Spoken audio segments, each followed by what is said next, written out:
Magandang gabi po sa ating lahat. Kumusta po mga kapatid? Mayroon lang po akong tanong. What is your battle as a Christian? Yan. So, ang topic ko po ngayon, God is the in charge of your future. So, siguro lahat ng mga nagsisimba, nagbabasa ng Bible, ay talagang familiar na itong verse na aking pong ibibigay, which is matatagpuan po natin sa Hebrews chapter 10, verse 35 and 36. Ang sabi po niya dito sa salita ng Diyos, babasahin ko po muna sa English, and then i-translate ko po sa Tagalog. In verse 35, so do not throw away your confidence, it will be richly rewarded. Verse 36, you need to persevere, so that when you have done the will of God, you will receive what He has promised. In Tagalog, sabi niya dito sa verse 35, para mas malinaw po, kaya't huwag kayong mawawalan ng pananampalataya sa Diyos, sapagkat dakila ang naghihintay na gantimpala para sa inyo. In verse 36, kinakailangan kayo'y magtiis upang masunod ninyo ang kalooban ng Diyos at matanggap ninyo ang kanyang ipinangako. So, yun po ang sabi ng salita ng Diyos. So, yun nga po, sabi po dito sa Hebrews chapter 10, verse 35 and 36, huwag nga ninyong itakwil ang inyong pagkakatiwala na may dakilang gantimpala na binibigay sa atin, pinapromise sa atin ng Panginoon.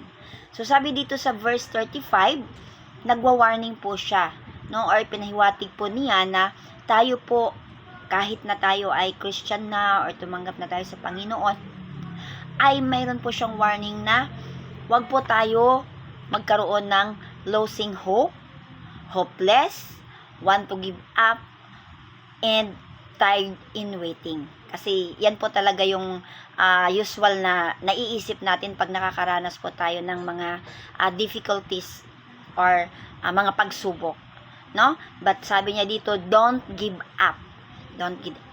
Don't throw away your confidence to God's promise. Okay? Kasi po mayroon pong consequence po kung tayo po ay mag-give up, lalo na po kung tayo ay Christian na or nakakilala na po sa Panginoon. Ano po yung maging result kung tayo po ay mag-give up?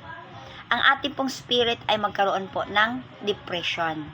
No? So, yun po ang mangyayari sa atin. At magkaroon po yung spirit natin ng discouragement. So, yun po yung mararanasan natin kung tayo po ay mag-give up. Remember, your confidence will have a great reward. So, parang example po, katulad po sa atin na nagtatrabaho po tayo or naghahanap buhay tayo para mayroon tayong ma-harvest or income na kikitain natin pag tayo po ay nagsisikap na magtrabaho or may sarili tayong negosyo. Kasi nais nating kumita or mayroon tayong marireceive na income. Ano po ba ang marireceive natin kung hindi po tayo magpatuloy? Kahit na maraming mga pagsubok, kahit pagod ka, pressured, nandun lahat yung mga tawag dito, parang may nagdi-discourage sa'yo, nang iinis sa'yo. Pero kung titigil ka, magtrabaho, hindi may patuloy yung negosyo mo, wala ka talagang magiging income pagdating sa dulo. Or ganun din, pag nagtatrabaho ka, syempre kung mag-absent ako ngayon, hindi na ako papasok ngayon, anong sasweldohin ko sa 15 or sa katapusan? So, yun po yung sinasabi dito na don't give up, just hang in there.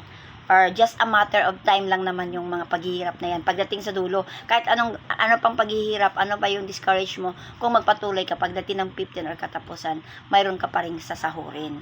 Okay? So, mayroon po ditong magandang verse po sa Hebrews chapter 10 pa rin, verse 23. Ang sabi niya dito, na ating ingatang matibay ang pagkakakilala ng ating pag-asa upang huwag mag-alinlangan sapagkat tapat ang nangako. So, tapat si God sa kanyang mga promise, no? Ang gawin lang natin, huwag tayong mag-give up. Yun ang sabi po niya. At sabi po niya dito na huwag tayong mag-unswerving. Ano po ibig sabihin ng unswerving?